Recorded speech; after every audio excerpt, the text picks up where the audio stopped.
Hey there, my name is sjofors, and by now you probably know me as the Price Whisperer. I know it's a weird name. It makes sense in my native Sweden, but not so much here in the States and in many other countries.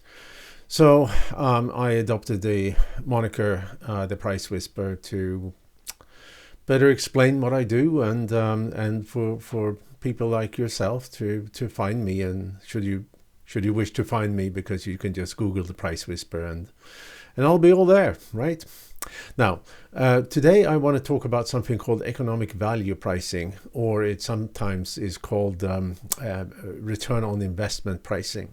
And it's something very specific to business, not really something that you sell in consumer goods. And the whole idea with economic value pricing is that as the seller, you're supposed to understand the economic value that your product or service gives to your client, and then price accordingly. Now, economic value pricing is an academic construct that has nothing to do with reality. There's a lot of people out there saying that this is the sort of holy grail when it comes to business pricing. They come from academia. They don't know the realities of business.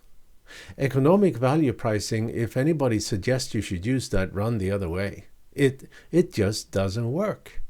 And let me, and I'm going to spend this time on this video talking about why economic value pricing is just one of these things that is a great idea, really great idea, but doesn't work in reality.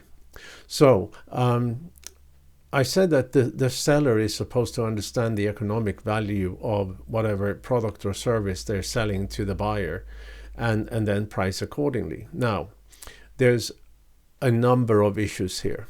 The first issue is that in order to understand that economic value, the buyer needs to open up, needs to disclose their process in excruciating detail to the seller, so that the seller can analyze whatever the process is, whatever the current product they're using, whatever the current services they're using, and the effectiveness or non-effectiveness of such services. And there's no company who's willing to open up like that to a seller. I mean, I meet a lot of CEOs through my work, and really, if nothing else, because almost all the contracts that we're getting in my firm comes from the CEO, and many of them we become good friends over time. Not least because I've helped them so much with really driving their company to the next level. And I've mentioned this to several of them. What do you think about this idea of economic value pricing? And they say they say to me, "Are you crazy? Why would I open up so much to a seller that they know where I have all the skeletons in the closet, where all the mistakes that are made in my organization, all the stuff that, should it reach a competitor, it will be devastating for my company. Why would I open up? I wouldn't. There's no way I would." So that's the first hurdle in economic value pricing, that the companies will not open up with enough detail that any seller can make any kind of assessment of what economic value they will get from a new product or a service, right? That's the first problem. The other problem, and if we now assume that a seller who believes in economic value pricing had found a buyer who also believe in economic value pricing, if such a match actually happen, and the buyer opens up as is required, then there's a lot of assumptions. You know, the seller needs to assume how their new product or service will be adopted. They need to assume what kind of training schemes may be needed and what kind of cost there is for that training. They may assume what the efficiency of the new product or service, and how much more efficient a company would be using that new product or service. They need to they need to assume how good their own customer support is going to be when needed. They need to assume what impact it will have for employees, and even employee morale and employee efficiency and so forth. So in the end, you have all this plethora of assumption that the seller have to do about the buyer's company and the benefit of that new product or service. And the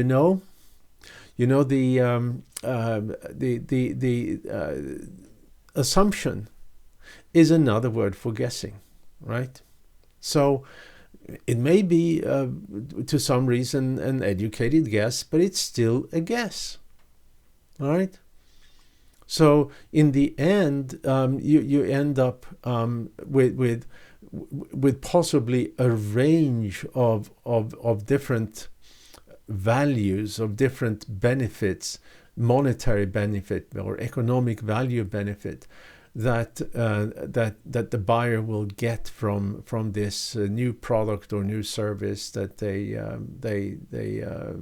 may buy from the buyer. Oh, I forgot. Maybe if this is software, maybe there's integration challenges and integration problems, and maybe suddenly that new software, if it's software, need upgrades to the server infrastructure or network infrastructure or something like that, and suddenly there are unforeseen costs and unforeseen time delays, and it's just a shamble. It doesn't work, right? To assess the economic value that a buyer will get from buying something from a seller just doesn't work, right? Now, okay, so we have this unlikely event that a buyer will actually open up to a seller, right? So the seller can calculate the economic value. Then we have that the seller is going to do oodles of assumptions about how the benefit that the new product or service will have in the buyer's company. Then of course comes the last issue, which is, and what portion of that economic value, pie in the sky economic value, is the seller going to take? What is a reasonable amount? Let's say, should it be 2% of the economic value? Should it be 5%? Should it be 50% maybe? Should it be 50% the first year and maybe 2% the next 5 years? We're back into guessing, right? Because that has nothing to do with what the actual buyer is willing to pay. So economic value pricing is not going to work. Now, I have to say that there is a benefit with economic value pricing, and that is as maybe a seller suggests that to a buyer, and that is that the buyer will get an incentive to do a detailed ROI study before they buy whatever the seller wants to buy, whatever the seller wants to sell. Now, that of course takes time. But certainly when it's complicated B2B businesses, the business will take that time to to make an internal assessment of what the economic value would be, right? Now, if you're a seller and the buyer have done an economic assessment of what the economic value would be of the purchase, the seller can obviously ask, what do you think, Mr. Buyer or Mrs. Buyer, about our new product or service?